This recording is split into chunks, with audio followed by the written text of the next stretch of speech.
Welcome to all of you. आज हम लोग डिस्कस करने वाले हैं इंश्योरेंस प्रोडक्ट के यूनिट 1-2 में जो इंटरनल एग्जाम के लिए आपको बेनिफिट होने वाला है। पूरा यूनिट 1 और यूनिट 2 शॉर्ट एंड स्वीट जो भी इंपॉर्टेंट टॉपिक है वो हम सारे आज डिस्कशन करने वाले हैं। सबसे पहले आपको क्या करना रहेगा, यूनिट नंबर 1 की जब बात करें तो उसमें डेफिनेशन एक याद रख लो। जनरल और सोशल डेफिनेशन में जॉन मैगी की डेफिनेशन आप याद रख लेना। देन आफ्टर फंक्शनल या फिर इकोनॉमिक में बोलने जाए तो रीगल और मिलर की डेफिनेशन याद रखनी होगी आपको। और एट लास्ट जब लीगल डेफिनेशन की बात आए तो जस्टिस टिंडल की डेफिनेशन। दैट मींस ये 3 डेफिनेशन है, बहुत ही इंपॉर्टेंट है। एमसीक्यू में आपको उसमें से एमसीक्यू आ सकता है, तो ये 3 डेफिनेशन आपको याद रखनी होगी। फर्स्ट में जॉन मैगी की डेफिनेशन, सेकंड में Regal and Miller definition and last legal definition में जस्टिस टिंडल की डेफिनेशन आपको याद रखनी होगी। जिसमें ऑब्वियसली यहाँ पे अलग अलग डेफिनेशन है बट हर एक डेफिनेशन का मीनिंग सेम होता है। सेम मतलब इंश्योरेंस क्या है तो कि पर्टिकुलर जिस बंदे को रिस्क होता है वो सारे लोग इकट्ठा होते हैं और कुछ पैसे कोई एक बंदे को प्रोवाइड करता है। That means insurance company. तो जो वो छोटी छोटी अमाउंट पेमेंट करते हैं उसे हम बोलते हैं प्रीमियम। तो प्रीमियम पेमेंट करने का, और जब भी कुछ अनसर्टेन इवेंट हो तो उसके सामने आपको पैसे मिल जाएंगे। तो ये सिंपल है, इंश्योरेंस को आप इजीली अंडरस्टैंड कर सकते हो। देन आफ्टर आपको नेचर याद रखने होंगे। इंश्योरेंस के अलग अलग नेचर भी बोल सकते हैं, कैरेक्टरिस्टिक्स भी बोल सकते हैं। तो first one, sharing risk. Obviously मेरा जो रिस्क है, मेरे जैसे अलग अलग जो लोग होंगे उस सब में मेरा रिस्क डिवाइड हो जाएगा। Second, cooperative device, same intention वही हुआ यहाँ पे। Payment on the happening of a specific event. That means जब भी हम इंश्योरेंस पॉलिसी परचेज कर रहे होंगे तब वो पॉलिसी में जो जो रिस्क इंक्लूड हुआ होगा वही अगर रिस्क से अगर आपको या आपकी लाइफ को या आपकी प्रॉपर्टी को कुछ डैमेज होता है तो ही इंश्योरेंस कंपनी पेमेंट करेगी। इवैल्यूएशन ऑफ रिस्क, ये वाला टॉपिक इंपॉर्टेंट है। इवैल्यूएशन ऑफ रिस्क क्यों जरूरत है तो कि for the calculating the premium. अब प्रीमियम क्या है तो कॉस्ट ऑफ इंश्योरेंस, ये भी आपको एमसीक्यू में पूछ सकते हैं। Premium is the cost of insurance. अगर मैं इंश्योरेंस परचेज करना चाहता हूं तो मेरे को कॉस्ट कौन सी पेमेंट करनी रहेगी, प्रीमियम। तो प्रीमियम का कैलकुलेशन जो भी डिपेंड्स करेगा वो इवैल्यूएशन ऑफ रिस्क, आपकी लाइफ में कितना रिस्क है उसके ऊपर डिपेंड्स करता है प्रीमियम का rate. And at last amount of payment. अब अमाउंट ऑफ पेमेंट में बात करें ना तो हमारे पास 2 पॉइंट है। फर्स्ट ऑफ ऑल एक टॉपिक आता है अश्योरेंस और सेकंड आता है insurance. Assurance that means direct connected to life insurance, but insurance is connected to non life insurance. क्या है ये अश्योरेंस और इंश्योरेंस? सिंपल वे में बोलूं, कोई एक फैमिली है जहां पे मिस्टर एक्स करके जो बंदा रहता है उसी फैमिली का कोई इंसान है, अगर उसकी डेथ हो गई तो उसके फैमिली मेंबर्स को पूरी अमाउंट मिल जाएगी, जहां पे हम बोलेंगे अश्योरेंस। यहाँ पे हमको पूरी की पूरी जो भी अमाउंट है वो पूरी अमाउंट यहाँ पे फैमिली मेंबर्स को रिकवर हो जाएगी। बट जब बात करें इंश्योरेंस तो इंश्योरेंस में जितना आपका लॉस हुआ होगा, that means connected to non life insurance, तो जितना आपका लॉस हुआ होगा उतनी ही अमाउंट आपको मिलने वाली है वहां पे। जबकि लाइफ इंश्योरेंस में क्या है, जो ह्यूमन है उनकी वैल्यू हम पैसे में कैलकुलेट नहीं कर सकते कि पर्टिकुलर इस इंसान की कितनी मॉनिटरी वैल्यू है। तो वहां पे क्या होता है कि लाइफ इंश्योरेंस कंपनी पूरी की पूरी अमाउंट पेमेंट कर देती है। Then after significance. अब सिग्निफिकेंस दैट मींस है इंपॉर्टेंस। इंश्योरेंस का इंपॉर्टेंट किसके लिए है? यहाँ पे सिग्निफिकेंस है ना, एक बहुत बड़ा क्वेश्चन है, पर आपको करना क्या है, सिग्निफिकेंस कितने पार्ट में डिवाइड किया हुआ है सबसे पहले वो याद रख लो, और उसके अंडर जो 5 या 6 पॉइंट्स है वो याद रख लो। हाँ, बेसिकली डिटेल में देखने जाए तो हर एक टॉपिक में 18 से 20 पॉइंट आपके लिए अवेलेबल है, बट आप 5 to 6 पॉइंट्स इजीली याद रख सकते हो। तो यहाँ पे क्या है, ह्यूमन भी जो है ना वो सेल्फिश है। इंश्योरेंस जब भी कलेक्ट करता है, दैट मींस वो इंश्योरेंस लेता है, इंश्योरेंस कॉन्ट्रैक्ट में एंटर होता है, तो सबसे पहले खुद या खुद की फैमिली के बारे में सोचेगा। तो दैट मींस इंश्योरेंस जब भी कोई लेता है तो ओन या फिर फैमिली के लिए लेता है। देन आफ्टर अगर उसके लिए इंश्योरेंस सफिशिएंट हो गया है, देन आफ्टर वो अपने बिजनेस के बारे में सोचता है, देन आफ्टर सोशल के बारे में, दैट मींस समाज के बारे में वो सोचता है, and then after at last national point of view, आखिर में हम देश के बारे में सोचते हैं। तो यहाँ पे आपके पास सर टोटल 4 क्लासिफिकेशन किए हुए हैं। First one individual, that means family point of view, business point of view, social point of view and national point of view.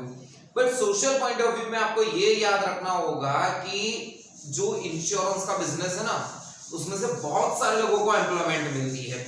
बात करने जाओ जनरल इंश्योरेंस कॉर्पोरेशन की, दैट मींस जीआईसी की, तो करीबन 70,000 लोगों को पूरे इंडिया में एम्प्लॉयमेंट प्रोवाइड करती है वो कंपनी। एंड बात करूं एलआईसी लाइफ इंश्योरेंस कॉर्पोरेशन की, तो 1,25,000 लोग एम्प्लॉयड है वहां पे, और मोर देन 5.50 lakhs एजेंट भी वर्क कर रहे हैं एलआईसी के बिजनेस में। तो ये आपको डेटा याद रखना होगा। जीआईसी में 75,000, एलआईसी में 1,25,000, सॉरी जीआईसी में 70,000, एलआईसी में 1,25,000 एंड 5.50 लाख से भी ज्यादा एजेंट वर्क कर रहे हैं इस बिजनेस में। ये हुए हमारे पास significance. Then after most important topic principles. अब जो इंश्योरेंस है, इंश्योरेंस एक कॉन्ट्रैक्ट है, तो insurance contract based on totally different kind of 10 principle, अलग अलग 10 प्रिंसिपल है जिसके बेस के ऊपर इंश्योरेंस का कॉन्ट्रैक्ट किया जाता है। तो सबसे पहले आपके पास ये अलग अलग 10 टाइप के प्रिंसिपल है।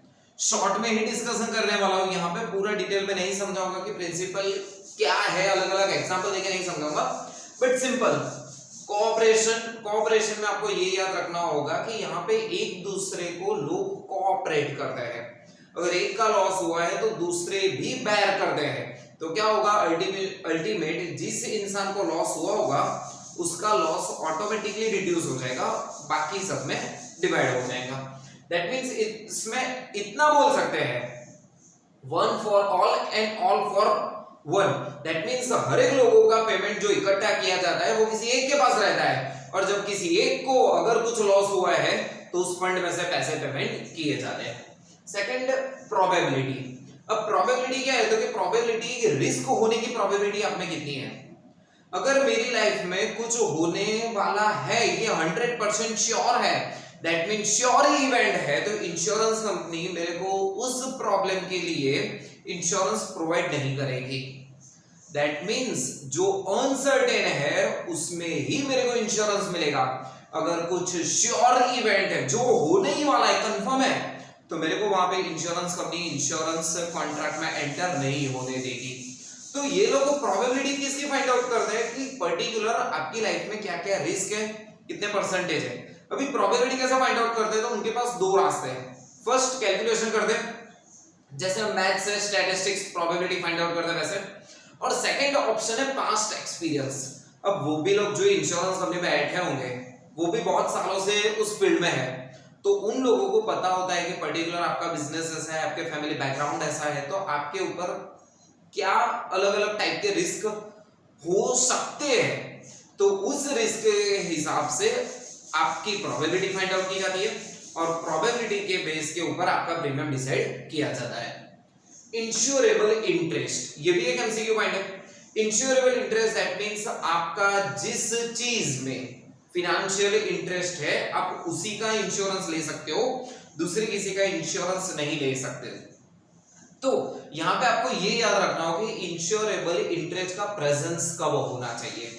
दैट मींस यहां पे मैं 3 पार्ट डिवाइड करता हूं अलग अलग। First, life insurance. अगर मैं लाइफ इंश्योरेंस लेने जा रहा हूं तो जब भी मैं पॉलिसी ले रहा हूं ना, तभी उस चीज में, दैट मींस उस इंसान में मेरे को इंश्योरेबल इंटरेस्ट प्रेजेंस चाहिए। That means at the time of taking policy we need a insurable interest, but at the time of claim, जब हम क्लेम कर रहे हैं तब इंश्योरेबल इंटरेस्ट मे और मे नॉट बी। अगर उस टाइम पे अगर आपको उस इंसान में इंश्योरेबल इंटरेस्ट फैक्टर होगा नहीं होगा मैटर नहीं करता।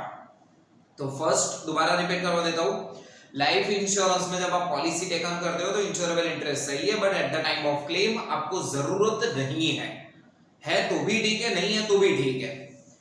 फायर इंश्योरेंस जब आप पॉलिसी टेकन कर रहे हो तभी भी आपको उसमें इंटरेस्ट चाहिए, और जब क्लेम कर रहे हो तभी भी उस चीज में आपका इंटरेस्ट चाहिए। मरीन इंश्योरेंस जब पॉलिसी टेकन कर रहे हो तो इंश्योरेबल इंटरेस्ट की जरूरत नहीं है, बट क्लेम के टाइम पे इंश्योरेबल इंटरेस्ट की जरूरत रहेगी वहां पे। तो शॉर्ट में 3 टॉपिक एमसीक्यूज के लिए इंपॉर्टेंट होने वाले। फर्स्ट वन, लाइफ इंश्योरेंस से पॉलिसी ले रहे हो तब आपको इंश्योरेबल इंटरेस्ट सही है, जब पॉलिसी क्लेम कर रहे हो तब इंश्योरेबल इंटरेस्ट नहीं होगा तो भी चलेगा, तो मे और मे नॉट भी हम बोल सकते हैं वहां पे।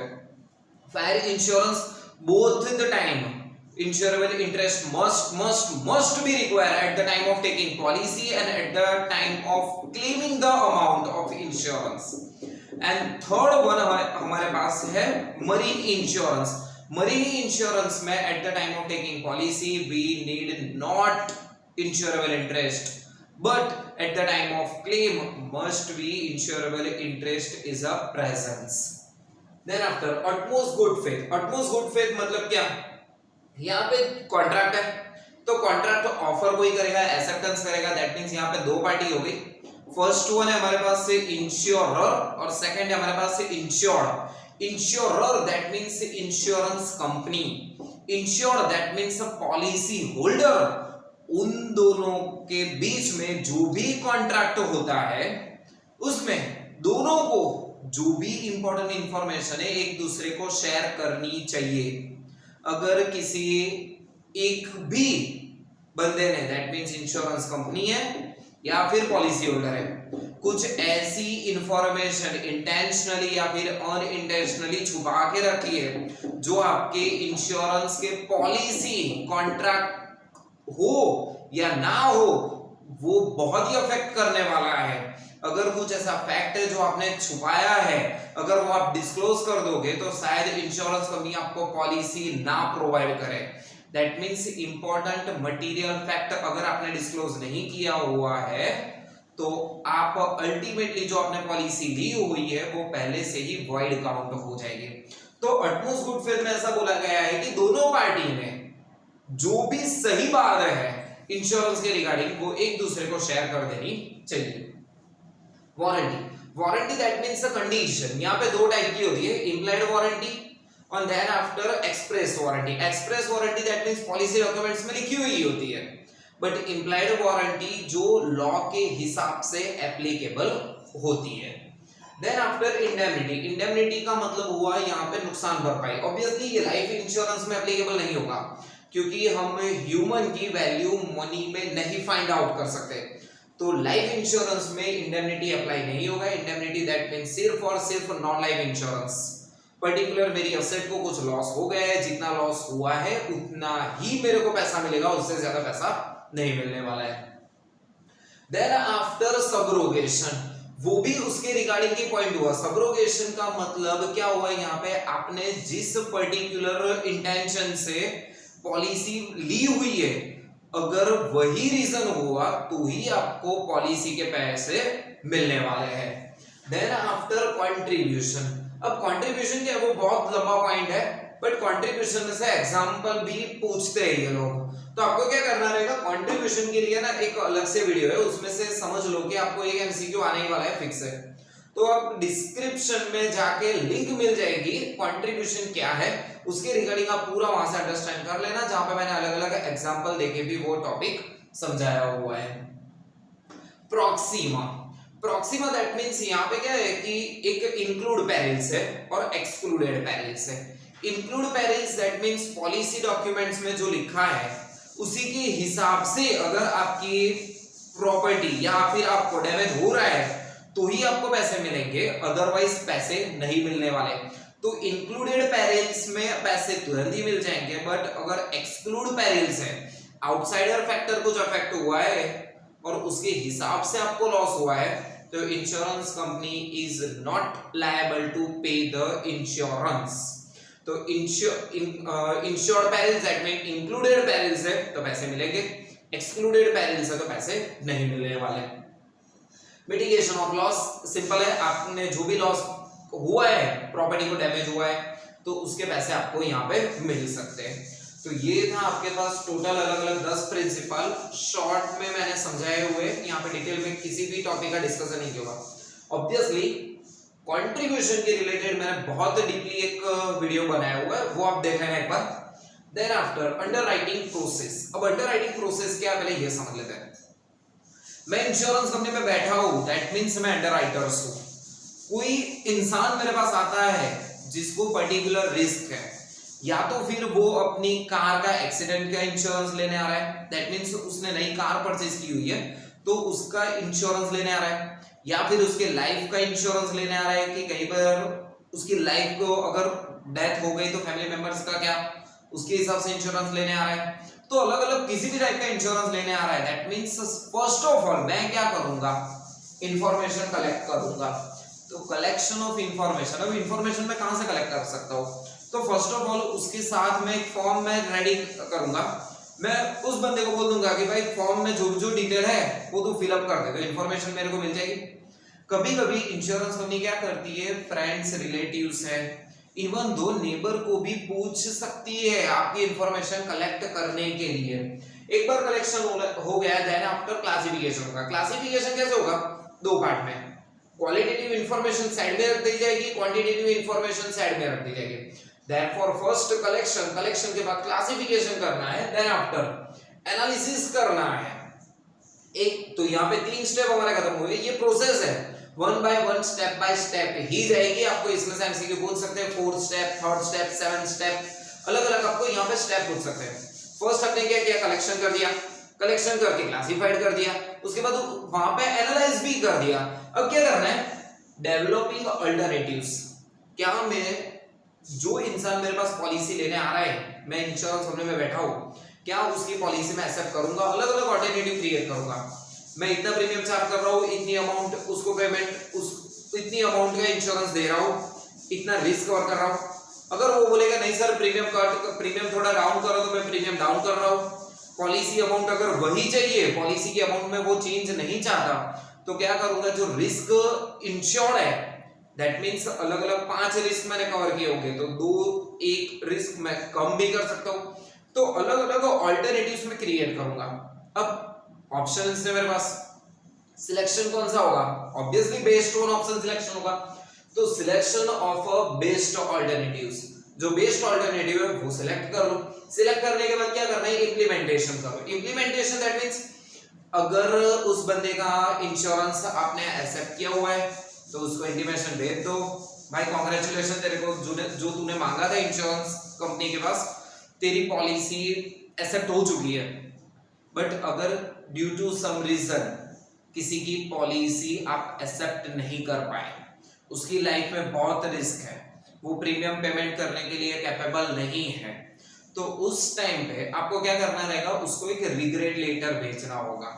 दैट मींस आप उससे माफी मांगोगे कि हम आपको इंश्योरेंस प्रोवाइड नहीं कर पाएंगे। बट यहाँ पे आपकी प्रोसेस खत्म नहीं होती। अब क्या करना है, मैं तो इंश्योरेंस कंपनी में हूँ, तो ये काम मेरे को एक बार कर लिया तो ऐसा थोड़ी कि दोबारा नहीं करना, पूरा लाइफ लॉन्ग अगर मैं इस कंपनी में रहा या फिर इस फील्ड में रहा तो मेरे को ये काम बार बार करना होता है। तो मैं क्या करूंगा, पास्ट में जो भी मैंने डिसीजन लिए हुए उसके ऊपर से कुछ अंडरस्टैंड करूंगा, मैं सीखने का ट्राई करूंगा, क्या मेरे को बेनिफिट हो रहा है, जो मैंने डिसीजन लिए हुए वो डिसीजन सही है या नहीं है। अगर मैंने कुछ गलती की है तो उस गलती को मैं सुधारना चाहूंगा फ्यूचर में जो डिसीजन लूंगा उसके ऊपर। तो feedback and taking a corrective steps. Return of premium, अगर कोई इंसान है जिसने इंश्योरेंस कंपनी में रिटर्न पेमेंट कर दिया है और बाद में वो चाहता है कि सर मेरे को प्रीमियम वापस मिल जाए, मेरे को इंश्योरेंस नहीं परचेज करना, तो क्या ये पॉसिबल है कि आपको अपना प्रीमियम जो पेमेंट किया हुआ है वो वापस मिल जाए? तो बिल्कुल भी नहीं। नॉर्मल केस में ये वाला टॉपिक पॉसिबल नहीं है, तो कैन नॉट बी रिफंडेड, आपको रिफंड नहीं मिलने वाला है। हाँ, एक्सेप्शनल केस है, उस टाइम पे आपको मिल सकता है। अगर अटमोस्ट गुड फेथ में बात करें तो इंश्योरेंस कंपनी ने कुछ छुपाया हुआ है आपके पास और आपने वो मैटर तो उसने डिस्क्लोज ही नहीं की और आपने कॉन्ट्रैक्ट कर लिया हुआ है, और बाद में पता चला कि भाई इंश्योरेंस कंपनी ने ये टॉपिक तो मेरे से छुपाया, अगर वो मेरे को पता होता तो मैं इंश्योरेंस ही ना लेता, मैं इंश्योरेंस ना लेता तो मैं प्रीमियम पेमेंट ना करता, बट मैंने प्रीमियम पेमेंट कर दिया। बाद में मेरे को पता चला कि भाई इंश्योरेंस कंपनी ने मेरे साथ चीट किया हुआ है, तो वो प्रीमियम मैं ऑब्वियसली किसी भी तरह से वापस ले सकता हूं। Then after return of premium के बाद हमारे पास टॉपिक आएगा पॉलिसी डॉक्यूमेंट्स। जब पॉलिसी बनती है तो अलग अलग डॉक्यूमेंट्स होते हैं, तो आपको डॉक्यूमेंट्स के यहाँ पे नाम याद रखने होंगे।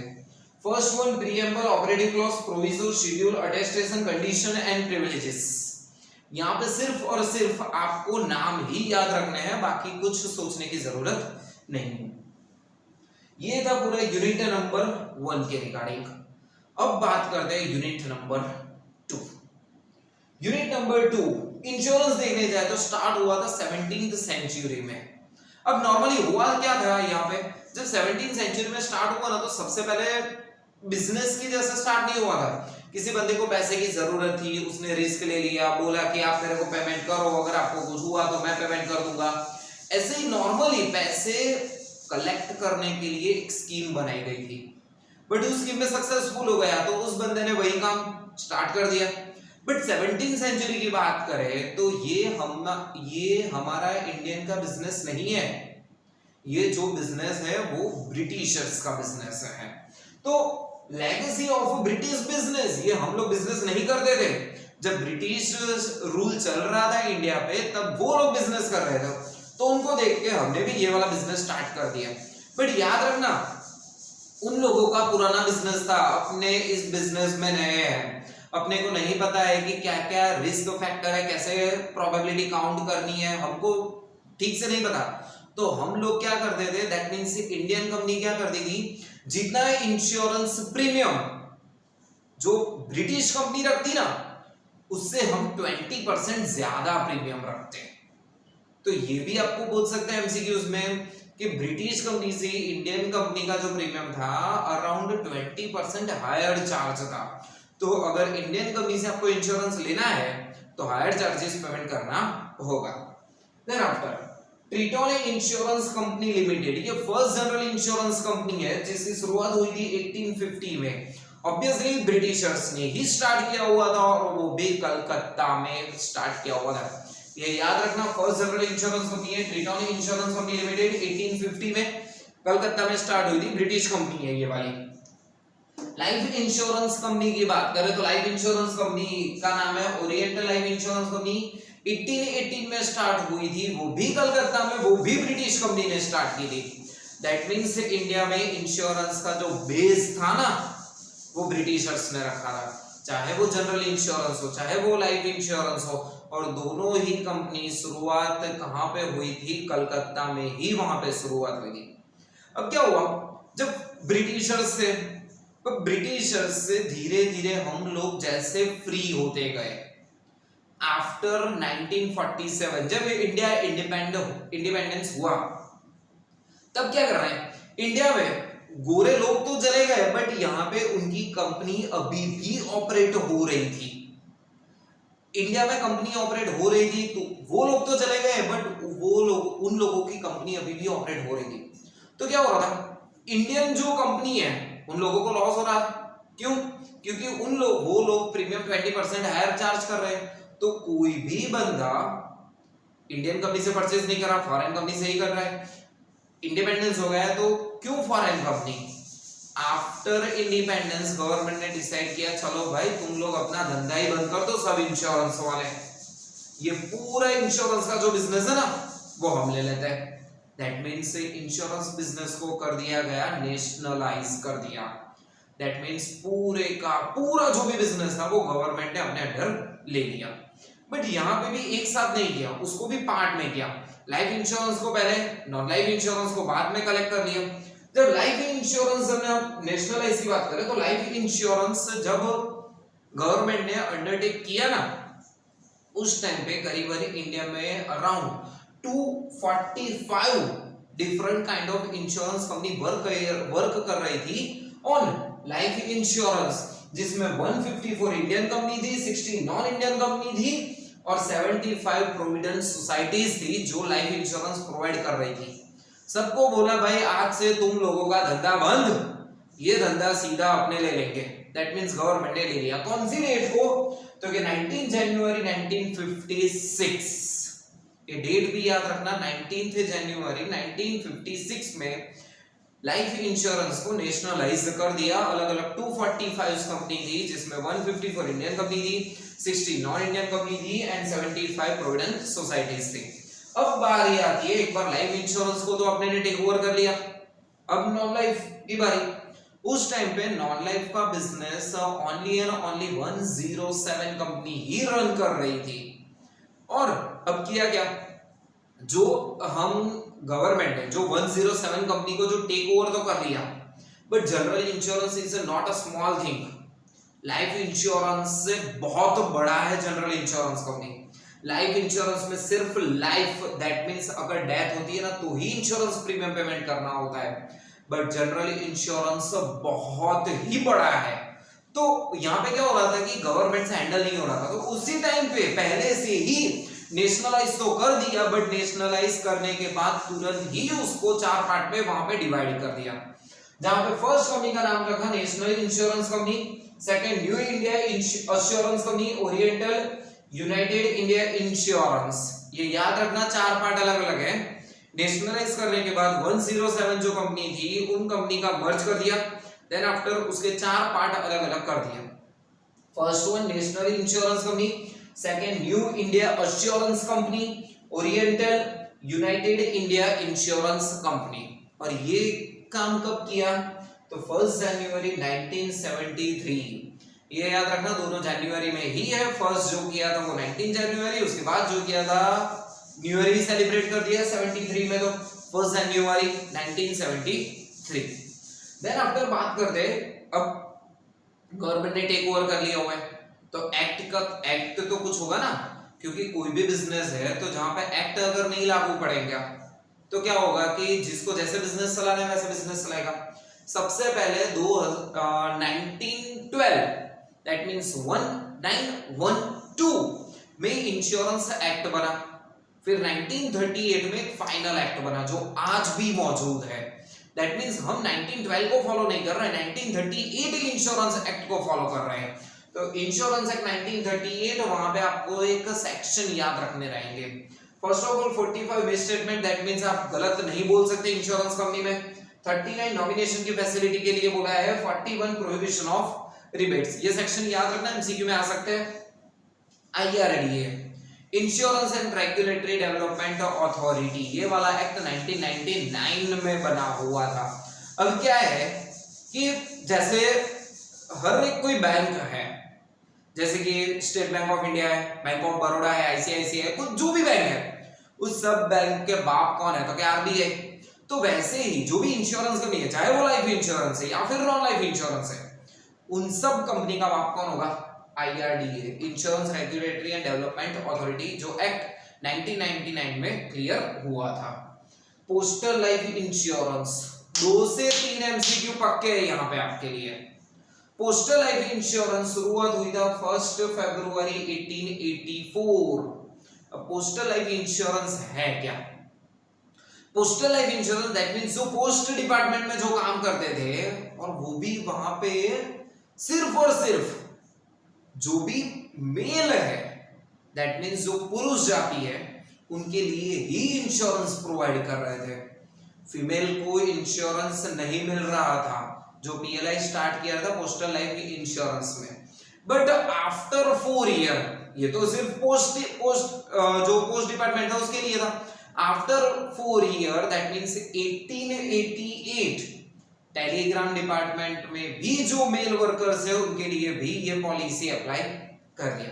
ये है क्या सर पीएलआई? तो वन काइंड ऑफ इंश्योरेंस ही है, बट ये उन लोगों के लिए सेपरेट है जहां पे बहुत सारे अलग अलग बेनिफिट मिलते हैं। बेनिफिट की बात हम बाद में कर लेंगे, बट यहाँ पे शुरुआत कब हुई थी? 1 फरवरी 1884। 4 साल के बाद टेलीग्राम डिपार्टमेंट के लिए भी वैलिड हो गए, और after 6 year that means 1894 female workers को भी वहां पे इंक्लूड कर दिया गया, चाहे वो टेलीग्राम हो चाहे वो पोस्टल डिपार्टमेंट हो। और उस टाइम पे that means in the year of 1894 PLI postal life insurance is one of the only insurance to cover a female life। तो ये भी पूछ सकते हैं आपको कि फीमेल लाइफ जो कवर कर रही थी सबसे पहले किसने स्टार्ट किया, तो पोस्टल लाइफ इंश्योरेंस में। अब पोस्टल लाइफ इंश्योरेंस के ना टोटल 7 अलग अलग डिफरेंट प्लान है, बट ये प्लान पहले 6 थे, ओनली 6 प्लान थे, बट अभी एक प्लान और ऐड किया गया है। तो वन बाय वन सारे प्लान शॉर्ट में डिस्कस करते हैं। Whole life assurance, whole life assurance that means simple, पूरी लाइफ आपकी कवर हो जाएगी। जिस दिन आपकी डेथ हुई ना उस दिन फैमिली मेंबर्स वाले को रुपए मिलेंगे, बट आपको पैसे नहीं मिलेंगे। आपको सिर्फ और सिर्फ पेमेंट ही करना है प्रीमियम का। दैट मींस ये अपने लिए नहीं, अपनी फैमिली के लिए है। बट यहाँ पे कुछ कंडीशन है, आप बिफोर 19 ईयर ये प्लान परचेज नहीं कर सकते, और आफ्टर 55 ये प्लान आप परचेज नहीं कर सकते। बिफोर 19, आफ्टर 55 ये प्लान आपके लिए अवेलेबल नहीं होगा। मिनिमम समय अगर आपको पॉलिसी लेनी है तो मिनिमम 20,000 की पॉलिसी मिलेगी, बट मैक्सिमम 10 लाख की पॉलिसी मिलेगी। 10 लाख से ज्यादा की पॉलिसी यहाँ पे अवेलेबल नहीं है। यस, यहाँ पे आपके पास बेनिफिट रहेगा, एक बार आपने पॉलिसी तो परचेस कर दी, बट अगर 1 साल 2 साल 3 साल के बाद अगर मेरे को पेमेंट नहीं करना है प्रीमियम का, तो मैं पॉलिसी सरेंडर करवा सकता हूँ और मैंने जो भी पैसे पेमेंट किए हुए वो वापस मैं रिफंड ले सकता हूँ, but only after completion of 3 year.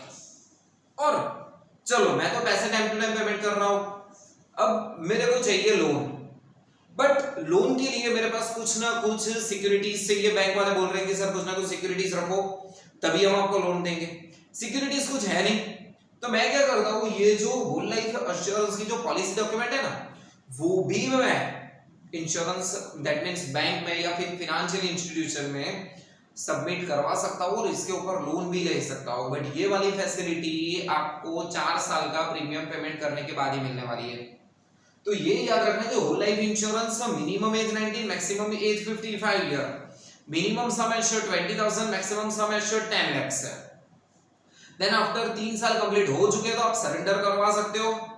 4 year complete हो चुके हैं तो आप लोन भी उसके हिसाब से ले सकते हो। बट अगर ड्यू टू सम रीजन 5 साल से पहले ही आपने सरेंडर करवा लिया तो आपको बोनस एप्लीकेबल नहीं होगा। यहाँ पे क्या होता है कि आफ्टर कंप्लीशन ऑफ टर्म या फिर डेथ होने के बाद, ऑब्वियसली डेथ होने के बाद जब फैमिली को पैसे मिलते हैं तो सम एश्योर्ड पॉलिसी की अमाउंट के साथ साथ कुछ बोनस भी मिलता है।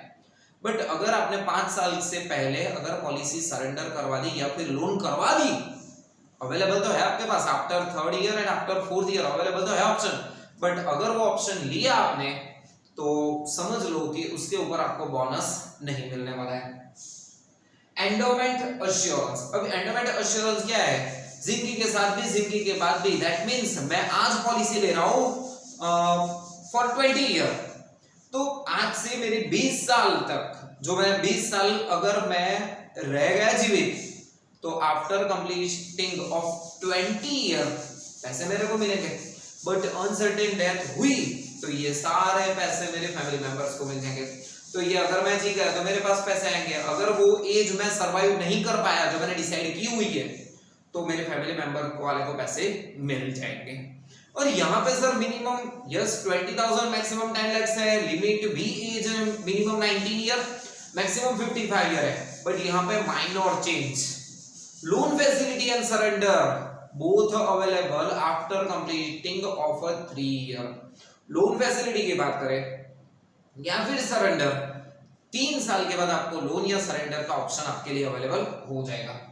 कन्वर्टेबल लाइफ एश्योरेंस, अब convertible life insurance that means क्या हुआ, आपने एक बार ले तो लिया endowment assurance, but endowment assurance का प्रीमियम हायर पड़ रहा है, तो आप कन्वर्ट करवा सकते हो होल लाइफ में, या फिर होल लाइफ में से एंडोमेंट में भी कन्वर्ट करवा सकते हो।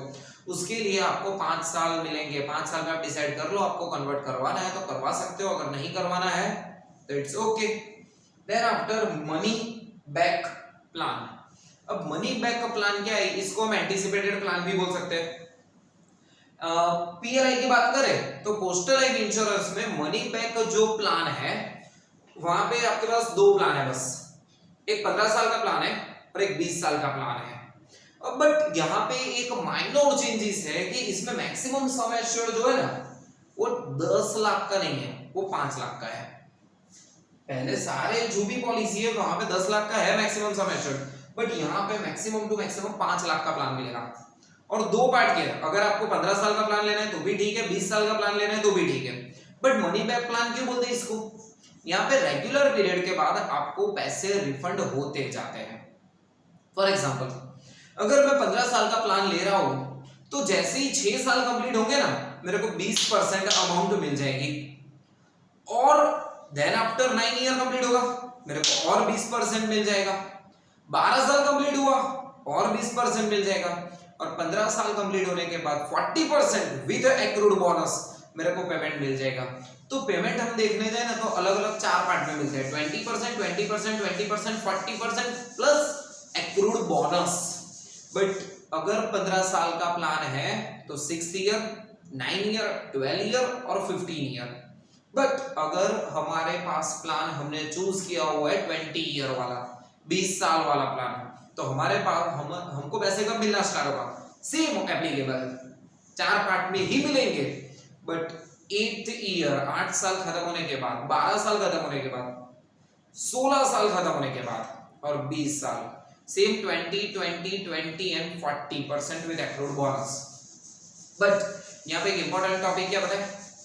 अगर मैंने सपोज 15 साल का प्लान लिया हुआ है, 6th ईयर में मैंने ऑलरेडी 20% लेके रखा है सम एश्योर्ड का, फिर भी मैंने 9th ईयर में मैंने लेके रखा है, 12th ईयर में भी मैंने लेके रखा है, but 13th year, 14th and 15th वो 3 साल के बीच अगर डेथ हो गई ना तो आगे का जो भी हमको पेमेंट मिला है इंश्योरेंस कंपनी उसको कंसीडर नहीं करेगी, and then after at last at the time of death सिर्फ 40% नहीं बट 100% विद एक्रूड बोनस जो होगा ना वो मिल जाएगा आपको।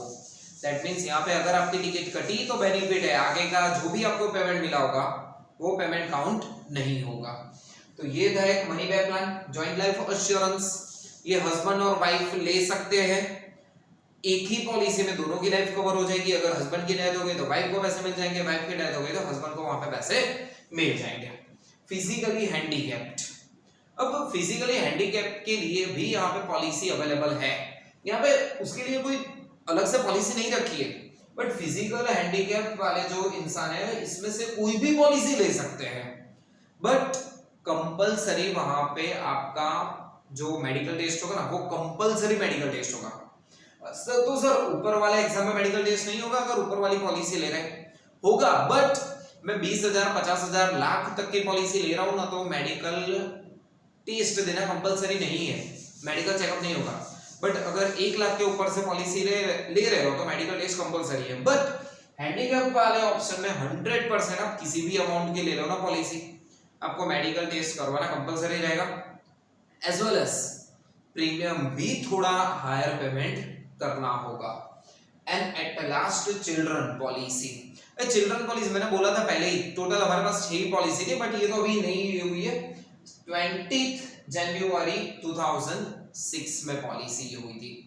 अब ये पॉलिसी के तहत क्या है, अगर किसी फैमिली में किसी चिल्ड्रन की एज, चाइल्ड की एज 5 to 20 ईयर के बीच में है तो वो लोग पॉलिसी ले सकते हैं।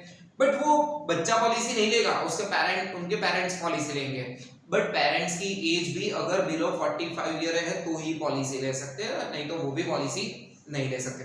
तो यहाँ पे आपको एज याद रखनी होगी, बच्चे की एज 5 to 20 ईयर होनी चाहिए और पेरेंट्स की एज बिलो 45 ईयर होनी चाहिए तो ही ये पॉलिसी ले सकते हैं। प्रीमियम कौन पेमेंट करेगा? Obviously main policy holder, that means parents payment करेगा।